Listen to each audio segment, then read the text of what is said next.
दोस्तों स्वागत है आपका। देखिए आज हम लोग बोर्ड एग्जाम के लिए बहुत इंपॉर्टेंट टॉपिक स्टार्ट करने जा रहे हैं जिसका नाम है किरचॉफ रूल या करंट इलेक्ट्रिसिटी पर बेस्ड कुछ सवाल। जैसे देखिए हमको यहाँ पे लिखा हुआ है कि 10 वोल्ट 5 ओम 10 वोल्ट 1 ओम और 50 वोल्ट 2 ओम के 3 एलिमेंट है यहाँ पर।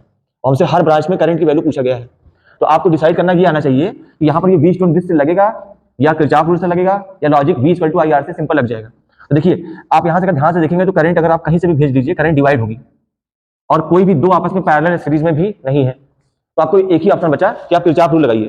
ठीक है, क्या लगाइए? Kirchhoff rule. तो आप किरचॉफ रूल लगाने के लिए आप क्या करेंगे, आपको कहीं से भी कुछ भी करंट आप मान सकते हैं, लॉजिक ही होना चाहिए जितनी करंट जाए उतनी आए। तो स्टार्ट करते हैं। मान लीजिए यहां से आपने करंट मान ली इधर आई करंट और ये जाके इधर डिवाइड हो गई I1 में और बाकी करंट कितनी बची? अगर I में से I1 घटा दे तो कितनी करंट बचेगी? I - I1। ये करंट इधर आई I - I1 और इधर से होते हुए I - I1 यहां पहुंची, इधर से I1 आ रही है।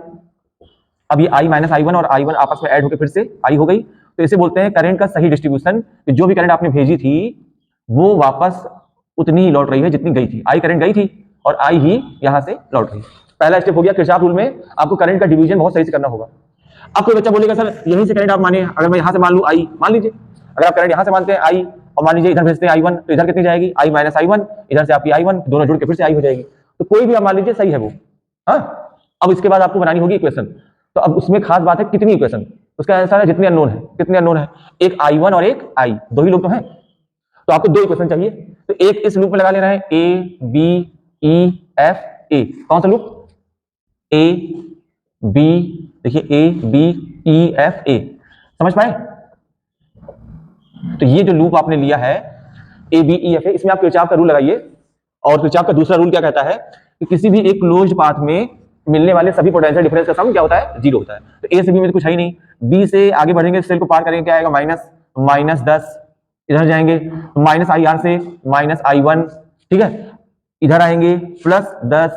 बोलो भाई, इधर जाएंगे -5I = 0। अब देखिए -10 और +10 तो कट गया। यहां से आपकी क्वेश्चन मिलेगी -I1 - 5I = 0। माइनस से मल्टीप्लाई कर लीजिए तो 5I + I1 = 0। इक्वेशन 1 मिल गई। तो इस लूप में हो गया। अब इसमें ऐसे घूम लीजिए, loop B C D E B। कौन सा लूप?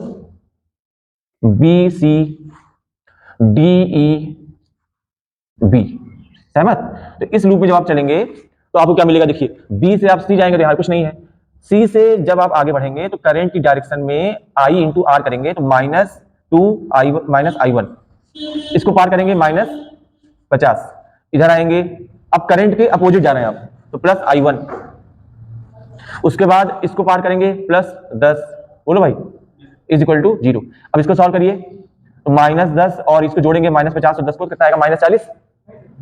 -40 आएगा। और ये -2I और उसके बाद देखो +2I1 और +I1 +3I1 और -40 = 0। इसको और सिंप्लीफाई कीजिए, -2I + 3I1 = 40। ये आपकी इक्वेशन 2 बन गई। और इस वाले में देखिए क्या लिखा था? -5I + I1 और यहाँ देखिए कितना है? 3I1। तो इसमें जो है इस वाली क्वेश्चन में 3 से गुणा कर लीजिए। तो 3 से गुणा करेंगे तो ये भी 3I1 हो जाएगा, ये भी 3I1 है। तो इसमें 3 से गुणा करिए तो 15। बोलिए, 3 से गुणा करेंगे तो 15I। अरे भाई इसमें भी गुणा होगा, 3 × 5 = 15I और ये प्लस है। हाँ, और +3I1 = 0। सहमत? अब इन दोनों इक्वेशन को आप घटा दीजिए, माइनस करिए। तो माइनस करेंगे तो ये कैंसिल हो गया, -2I -15I -17I = यहां पे देखिए ये क्या था? 40 था। बोलो 40 - 0 40। तो I कितना आया? -40/17। अब I आ गया तो I की वैल्यू इसमें लिखिए तो I1 आ जाएगा। I1 = -5I, यानी I1 = -5। I की वैल्यू -40/17। बोलो भाई, माइनस माइनस प्लस 40 × 5 200, 200/17। ये I1 आया। अब I - I1 निकाल लीजिए। I - I1 बराबर I कितना है? -40/17 माइनस I1 कितना है? 200/17। कितना आया? -240/17। ये आपकी करंट आ गई क्या? I - I1। तो तीनों ब्रांच में करंट आ गई। माइनस का क्या मतलब है? माइनस का मतलब है जो करंट आपकी डायरेक्शन आपने मानी है उसके अपोजिट डायरेक्शन में करंट चल रही है। एक बार आपको फिर से बता दे रहे हैं, इस वाले लूप में हम लोग जब बनाए तो यहाँ कुछ नहीं मिला, इधर है -10 minus I1 plus 10 minus 5i, -10 minus I1 plus 10 minus 5i, ये -I1 माइनस 5i माइनस से जुड़ा हुआ इतना आया।